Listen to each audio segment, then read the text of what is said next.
prácticamente son los antagonistas simpáticos. La clase del día de hoy principalmente va a ser para los alfa antagonistas y ya lo vamos a dejar para la clase del día lunes. Los beta bloqueantes, que son medicamentos que tienen una amplia utilidad, múltiples indicaciones, entonces eso vamos a avanzar más tarde. ¿Ya? En cuanto a los fármacos que modifican la actividad simpática, podemos decir que el sistema simpático sufre numerosas funciones en el organismo dependiendo de sus receptores. Como mencionamos, receptores alfa, receptores beta, cada uno tiene diferente distribución, cada uno tiene diferente acción en el organismo. La modificación de estos receptores mediante fármacos produce efectos terapéuticos. Entonces, la interferencia sobre la actividad simpática se realiza por dos mecanismos. Obviamente, el bloqueo de los receptores alfa y beta, la obstante de cada uno de su función, y la manipulación de las terminaciones liberadoras de la noradrenalina.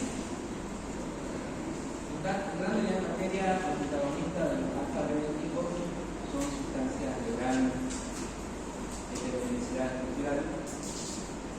Básicamente la utilidad, dependiendo de los alfa-adrenérgicos antihipertensivos, es algo que tienen que acordarse, que no son los antihipertensivos de elección, finalmente son la última escala terapéutica, y medicamentos que actúan a nivel de lo que es la glándula prostática, a nivel de la coordinación, el trato de síntomas de hiperplasia prostática. Entonces, inhibe la actividad simpática endógena en su función alfa-adrenérgica, inhibe la acción de los fármacos alfa-adrenérgicos, los efectos cardiovasculares, que son los más importantes.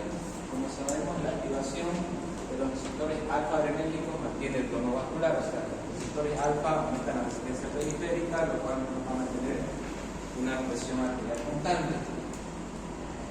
Ahora, la alteración o el bloqueo de los receptores alfa en el territorio arterial va a disminuir la resistencia vascular periférica, por lo tanto vamos a tener hipotensión.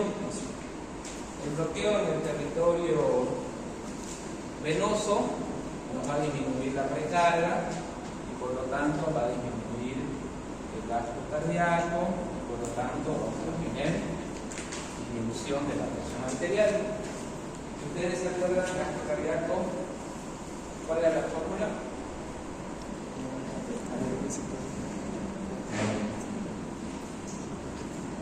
Podríamos decir que el gasto cardíaco era igual a presión arterial sobre resistencia periférica, ¿no es cierto? Si le invertimos la fórmula, presión arterial es igual a gasto cardíaco por resistencia periférica. Entonces, los receptores, los antagonistas alfa-adrenérgicos actúan en diferentes receptores. Los que bloquean el territorio arterial disminuyen directamente la resistencia periférica, por lo tanto va a disminuir la presión arterial. Los que actúan a nivel venoso disminuyen la precarga, por lo tanto va a disminuir el gasto cardíaco, por lo tanto va a disminuir la presión arterial. ¿Ya? Eso. Fácil. Ahora, los otros efectos que se utilizan bastante en el ámbito de urología, del bloqueo de los alfa-adrenoreceptores, tanto en vejiga, próstata y beta, disminuye la contracción del trígono, del intercostal, del músculo liso de la próstata y facilitan la admisión. Básicamente, estos son los más utilizados en el capsulón, que utilizan bastante los urólogos. ¿En qué casos hay que tener precaución? ¿En qué pacientes hay que tener cuidado? Utilizarán pacientes, obviamente, que manejan ciertas tensionales bajitas, que no hay cierta función protectora, y otra vamos a estudiar cada uno. ¿Ya? Acciones específicas de los principales bloqueantes alfa-adrenérgicos, la finasterida, la plazocina. Este medicamento antihipertensivo, como menciono nuevamente, no es el antihipertensivo de elección. Si ustedes tienen un paciente que es hipertenso, la primera opción terapéutica son reflejas, que tienen mucha reacción adversa, producen reflejos de tos. Entonces, si el paciente tiene estos síntomas, generalmente lo que se utiliza son los parados.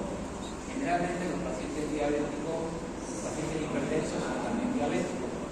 Entonces los ARADO le benefician mucho porque también le ayudan a su neuropatía diabética. IECA o parador. Después tenemos como terapéutica el paciente hipertenso con cardiopatías isquémicas que ya vamos a hablar más adelante de los bloqueantes. La última opción terapéutica son los bloqueadores alfa. Generalmente, ¿en qué pacientes se utilizan? En pacientes renales crónicos, pacientes que ya tienen una hipertensión refractaria, pacientes que ya están con su bloqueador de calcio, que ya están con su bloqueante y a pesar de eso mantienen cifras tensionales altas. Y en esos pacientes se utilizan los antagonistas de receptor alfa. El más conocido es el Finipress, o por lo menos es el que se utiliza más acá en Santa Cruz. Es un poco difícil de encontrar, pero sí la aceleración arterial, la aceleración venosa, la acción, hipotensión muscular, sí que ocurre en pacientes ya avanzadas.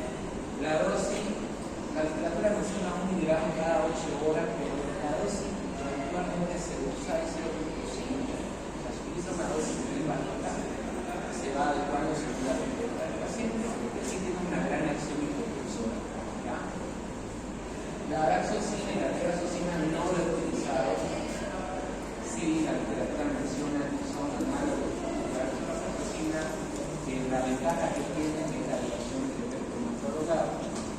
Entonces, dentro de la utilidad de los antagonistas alfa-adrenérgicos, primero, antihipertensivos. Recordar que no son los antihipertensivos de elección. Generalmente va a ser la última opción terapéutica. Pacientes que ya están con otros medicamentos que obviamente son de elección árabe o de la acción. Y a pesar de eso, que existe la hipertensión, recién se plantea usar la araxosina o otro análogo, como son la doxazosina o la terazosina. No lo he utilizado. Este sí lo he usado, la dosis bien bajita, como digo, 0.5 miligramos. ¿Por qué no es de elección? Porque no tiene los otros efectos beneficiosos, como por ejemplo un betabloqueante en un paciente con cardiopatías isquémica va a disminuir el consumo de oxígeno, va a disminuir la hiperactividad renal, va a mejorar la presión cardíaca.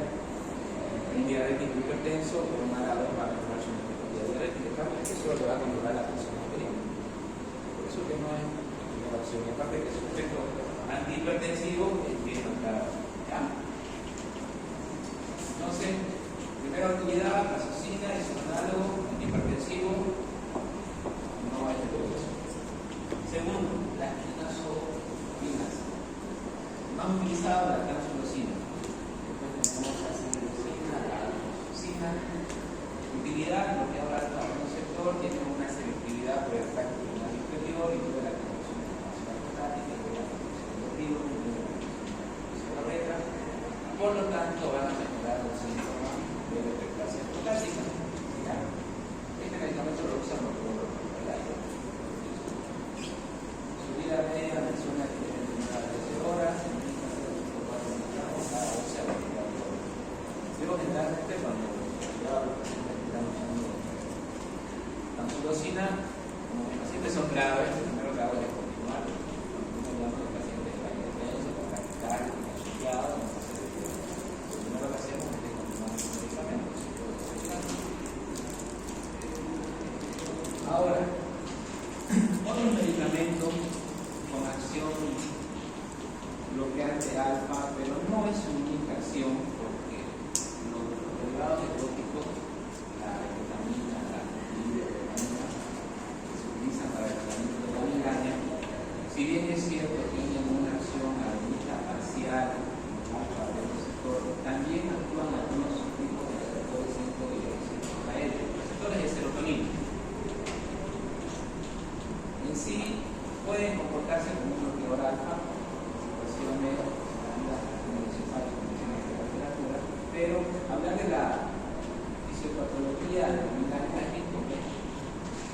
Eso lo van a buscar en fisiopatología, porque primero, en la migraña el paciente va a tener una aura,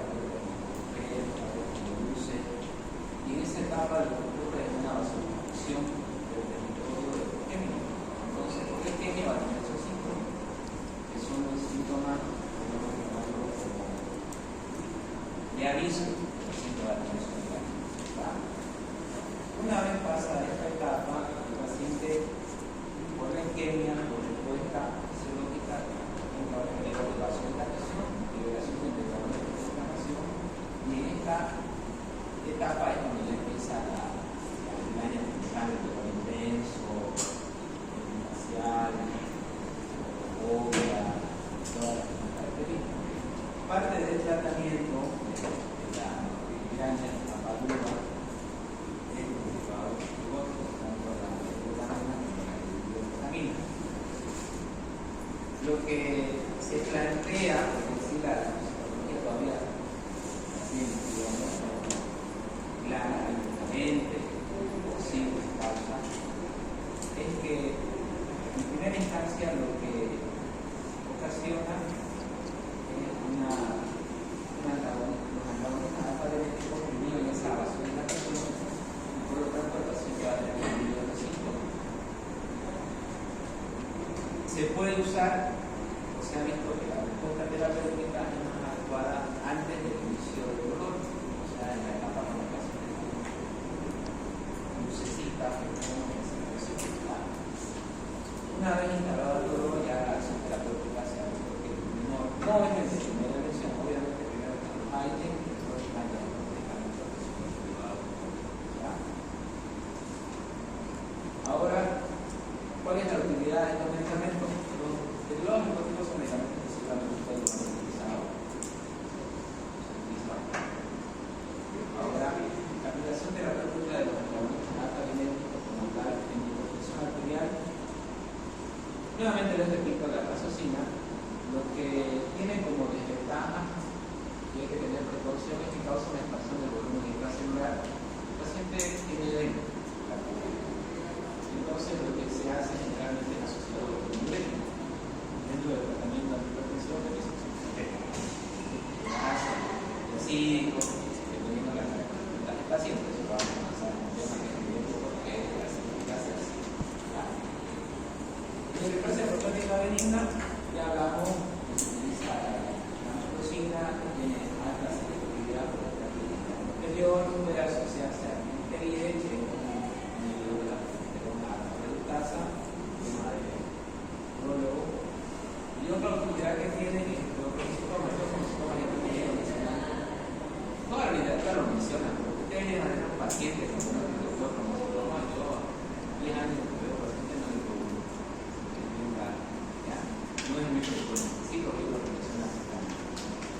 La opción para el clorpromazol más tratamiento quirúrgico, generalmente el tratamiento farmacológico, lo que se hace es como preparar al paciente, disminuir la descarga renal, disminuir los síntomas y luego quirúrgico. O puede ser ya tratamiento definitivo en caso de que se pueda hacer una quirúrgica. Pero no se usa solamente bloqueadores alfa, se usa bloqueadores, se usa vasodilatadores, se usa características de calcio. Se trata de bloquear todo lo que es la encefalina, que es lo que intenta estudiar, ¿no es cierto? El otro, como mencioné, es la caja aguda de la migraña, se debe usar en la parte tras el inicio de los síntomas. La dosis recomendada es de 1 miligramos.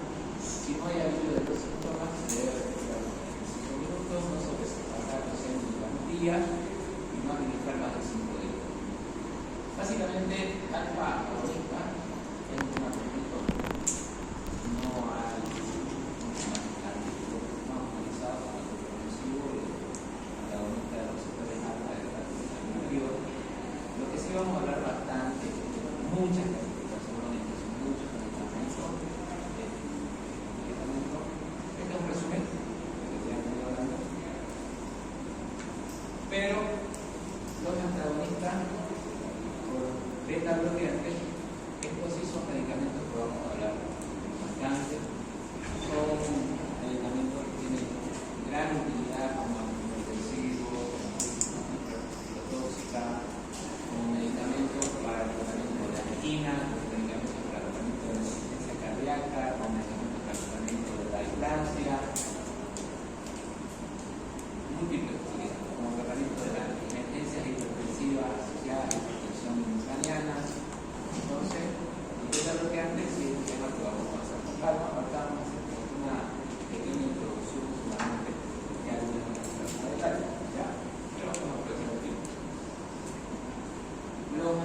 Además de los receptores que también llamados beta bloqueantes, son fármacos que tienen alta habilidad y especificidad de receptor beta, y de tanto la actividad simpática o la acción fisiológica como la de los fármacos agonistas. La fisiopatología o cómo actúan estos medicamentos se fijan a ver los receptores beta, no activan la adenosintasa, o sea, prácticamente lo que ocurre es que no se activa la proteína beta según el mensajero y por lo tanto no va a haber la acción del medicamento. Motivación.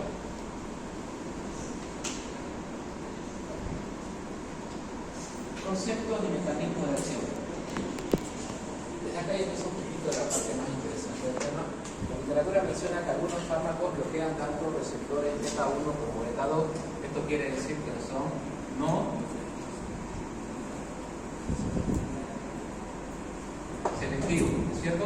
Estos fueron los primeros medicamentos que se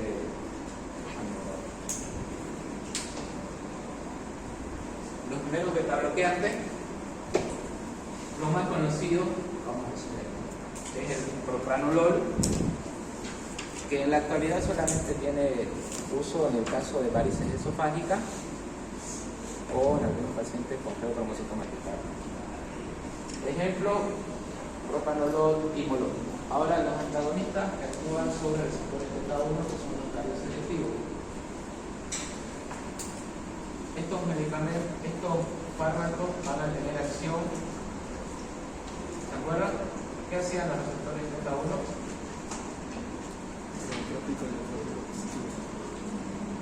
Cronotrópico, inotrópico. Su estimulación era positiva. Ahora, si los están bloqueando, negativo, ¿cierto? Incluso hasta cronotrópico negativo. Bueno, no selectivo, cardioselectivo.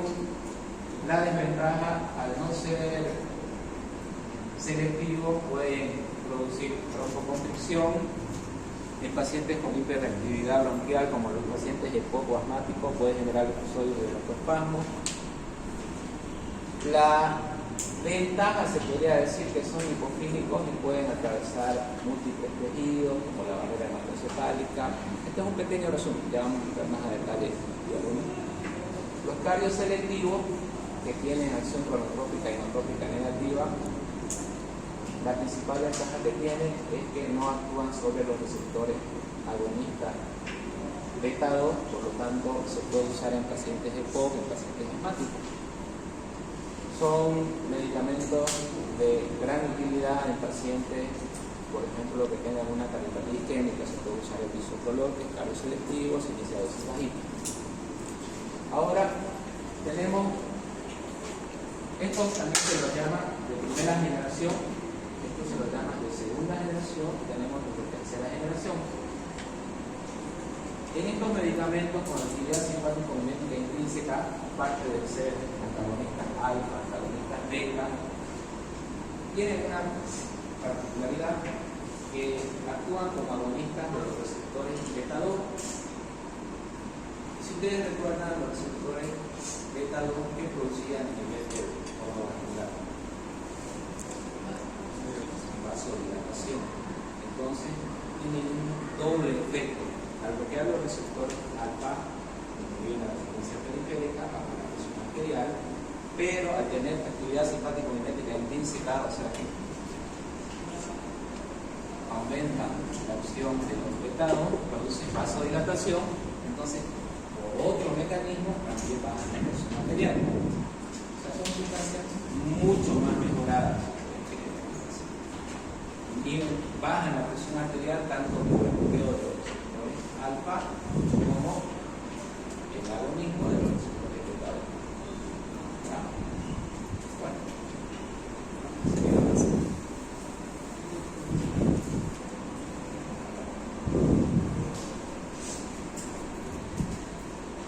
Características químicas y clasificación son fármacos derivados de la isofentanina, eso es lo que menciona la literatura, el cual es responsable de isofentanina por el receptor beta, posee también un anillo aromático similar a la catecol. Ustedes se acuerdan de la catecol, de las catecolaminas, que son los derivados de la aminoácido-tirosina, que le da la particularidad a los receptores beta-adenéticos o alfa-adenéticos, que es la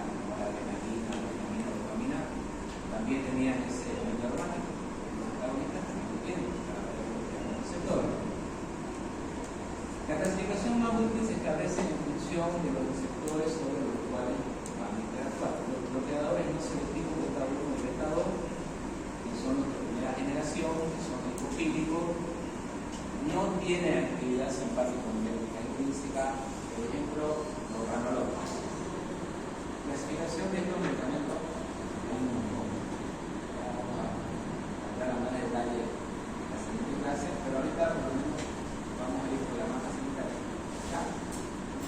Los bloqueadores selectivos de cada uno de segunda generación, como ejemplo, vamos a ir mencionando un ejemplo de cada uno. Aquí el ejemplo de bisoprolol. Como les dije anteriormente, la ventaja es que no actúa sobre el receptador, no produce confusión, tiene acción selectiva, de utilidad para pacientes con variedad isquémica, pacientes con insuficiencia cardíaca, se utiliza bastante. Ahora, los bloqueadores selectivos con acción vasodilatadora. Aquí ya entran los medicamentos de tercera generación que son selectivos y liberadores de óxido nítrico. El nebivolol, el óxido nítrico, si ustedes recuerdan la fisiología, lo que producía es un efecto de vasodilatación, entonces tiene un mecanismo doble. Ya en este caso, por vasodilatación liberando el óxido nítrico. El bloqueo de los canales de calcio es uno de los mecanismos que tiene el carvedilol. Carvedilol es un medicamento muy particular. Bloquea tanto los receptores A como los receptores beta, por ejemplo. Pero aparte de eso, tiene acción antioxidante, tiene acción bloqueadora de calcio. Dentro de los beta bloqueantes, es una de las moléculas que más se utiliza en pacientes con insuficiencia cardíaca, en pacientes con hipertensión. Y aquí la van a entender. Los no selectivos, propranolol, timolol, actúa sobre receptores beta 1, receptores beta 2, vida media corta y son lipofílicos, se pueden distribuir abundantemente por todos los tejidos.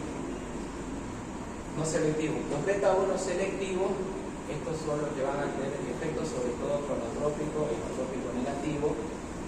El principal ejemplo, el bisoprolol, aquí como ejemplo lo tomamos un propranolol. En la actualidad, ¿para qué se usa el propranolol? Para pacientes con varices esofágicas, pacientes con cirrosis hepática, para aumento de la presión portal, se toman las varices esofágicas y el medicamento que se utiliza de elección sigue siendo el propranolol. En realidad es la única indicación actualmente. ¿Ya? No voy a entrar mucho en detalle de la dosis, solamente quiero que conozcan esta clasificación.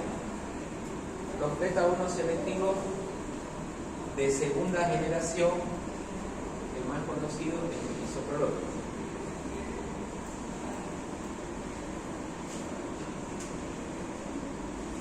Ahora tenemos otra clasificación que son los de tercera generación, que son no selectivos, o sea que actúan tanto sobre receptores alfa y receptores beta. En estos no selectivos de tercera generación están prácticamente los dos medicamentos más utilizados, el labetalol y el carvedilol. ¿Cuál es la ventaja del labetalol? Administración endovenosa, viene en ampollas de 20 miligramos, tiene un efecto rápido, no le administra al paciente, a los 3 minutos ya baja la frecuencia cardíaca. Es el medicamento de elección en pacientes con emergencia hipertensiva, que la hipertensión mecánica son pacientes que hacen acero hemorrágico y hipertenso. El medicamento de elección es el labetalol porque no aumenta la presión intracraniana. Pacientes con preeclampsia, paciente embarazada, que con convulsiones, hipertensión, medicamento de elección, labetalol. El carvedilol, que también actúa sobre receptores alfa y receptores beta, aparte de ser antioxidante, antiinflamatorio, es el medicamento de elección en pacientes con insuficiencia cardíaca, pacientes hipertensos, con cardiopatía isquémica también se utiliza bastante. De estas dos moléculas vamos a hablar, de estos dos fármacos vamos a hablar bastante de la siguiente clase, ¿ya? Pero ahorita recordar que son bloqueadores alfa, que son bloqueadores beta, que son moléculas de tercera generación inmunosupresión, que la betalol tiene la ventaja de la administración endovenosa, tiene una vida media corta, es un medicamento de elección para la emergencia hipertensiva, no aumenta la presión intracraniana, es un medicamento de elección para la preeclampsia. El carvedilol es un fármaco de elección en pacientes con insuficiencia cardíaca, en pacientes hipertensos también tiene la ventaja de que actúa sobre receptores alfa, por lo tanto tiene un buen efecto antihipertensivo, diferente de los beta-bloqueantes cardioselectivos, que son, por ejemplo, no es un buen medicamento antihipertensivo, porque solo actúa sobre receptores beta-1 y disminuye la frecuencia cardíaca y la presión del corazón. Dicho de otra forma, si tengo un paciente que es hipertenso y que tiene cardiopatía isquémica, el medicamento que va a hacer de elección va a ser el carvedilol. Pero si tengo un paciente que tiene insuficiencia cardíaca y que su presión mantiene normotenso, el medicamento de elección va a ser el bisoprolol, porque no tiene tanta acción antihipertensiva como el carvedilol. Pero si es una emergencia o una urgencia hipertensiva, el medicamento de elección va a ser el carvedilol. Obviamente las contraindicaciones, si ustedes saben sobre la inmunosupresión, ya saben que no lo pueden dar a un paciente que está radicálico, a un paciente que es por actividad bronquial, que sí actúa sobre receptores alfa. Sobre todo pacientes radicales, porque si ya tienen una frecuencia cardíaca baja, los receptores, el paciente va a estar radical. Sí va a bajar la presión, pero no va a ser paro radical. Los de tercera generación beta-1 selectivo, en mi experiencia no he usado ninguno. Lo que más menciona la literatura es el nebivolol, porque libera óxido nítrico y tiene esa ventaja. Lo que más se usa, por lo menos en pacientes de emergencia o pacientes de terapia, la betalol, en pacientes ambulatorios de consulta, bisoprolol y carvedilol y procaol. Hay un montón, digamos, ahí nombrando pacientes clásicos, pero por lo menos los que tienen mayor utilidad clínica son esos. ¿Ya? Bueno, eso es solamente una introducción. Ya hablamos de alfa-agonista, que se llama corto, y el día lunes vamos a seguir hablando de